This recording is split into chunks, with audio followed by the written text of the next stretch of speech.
मेरे पति हमेशा से ही एक असभ्य, बेताब और घमंडी किस्म के इंसान रहे हैं। मैंने अपनी बेटी और परिवार वालों की वजह से उन्हें कभी नहीं छोड़ा। हम दोनों को एक दूसरे से शादी करने के लिए मजबूर किया गया था।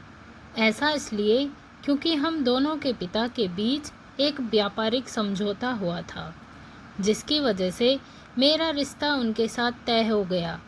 मेरे परिवार में शादियों का एक ऐसा ही पैटर्न चला रहा है जिससे मुझे सबसे ज़्यादा नफ़रत है। मुझे कभी भी किसी ऐसे व्यक्ति के साथ रहने का मौका नहीं मिला जिससे मैं प्यार कर सकूं। मुझे अपने पति से भी कभी प्यार नहीं मिला। उन्होंने मुझे कभी नहीं बताया कि वह मुझसे प्यार क्यों नहीं करते हैं। मेरी बेटी का गणित का टीचर बहुत प्यारा लड़का था।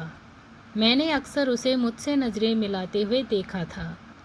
एक दिन जब मेरी बेटी अपनी नानी की देखभाल कर रही थी, तब मैंने उसे अपने साथ एक कप चाय पीने के लिए आमंत्रित किया।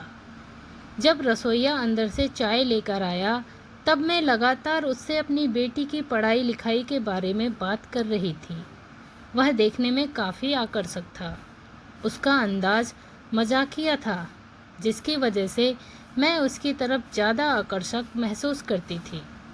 इस घटना के बाद मुझे समझ आया कि मेरे साथ की महिलाओं के लिए शादी के बाद अफेयर रखना कोई बड़ी बात नहीं थी, क्योंकि हमारे पुरुष अपने काम में कुछ ज़्यादा ही बिजी रहते हैं।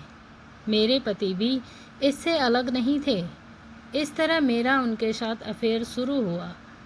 अपनी बेटी के टीचर के साथ एक्स्ट्रा मैरिटिकल अफेयर रखने पर मुझे कोई पछतावा नहीं है। ऐसा इसलिए क्योंकि मुझे एक ऐसे व्यक्ति से प्यार और अटेंशन मिल रहा था जो जानता था कि एक महिला को खुश कैसे रखा जाता है।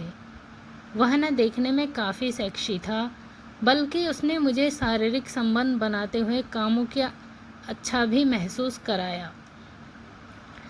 जब घर में कोई नहीं होता था तो हम दोनों एक साथ काफ़ी अच्छा समय बिताते थे।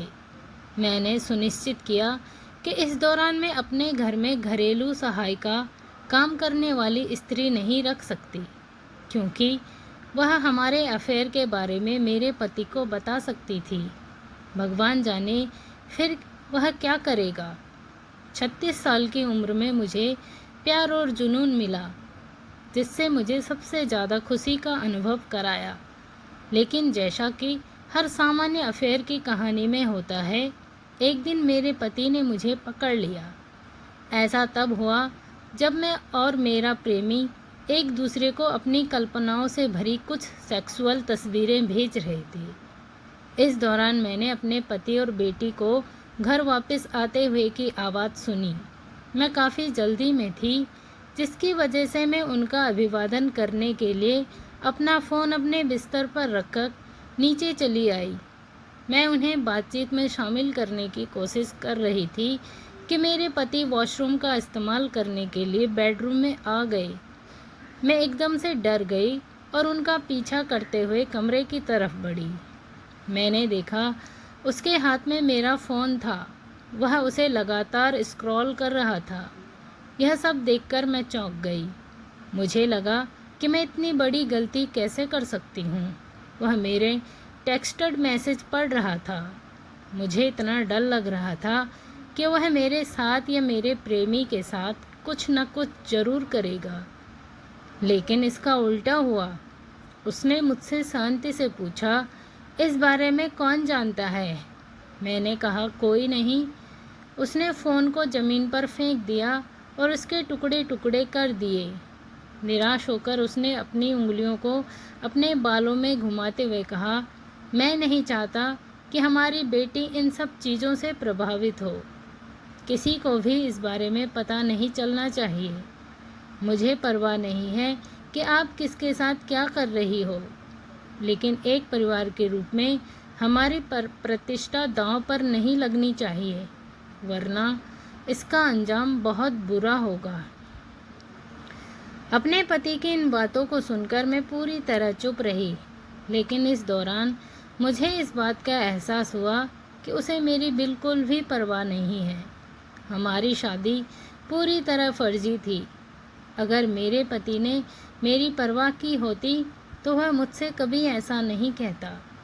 वह मुझे डराता धमकाता, लेकिन ऐसा नहीं हुआ।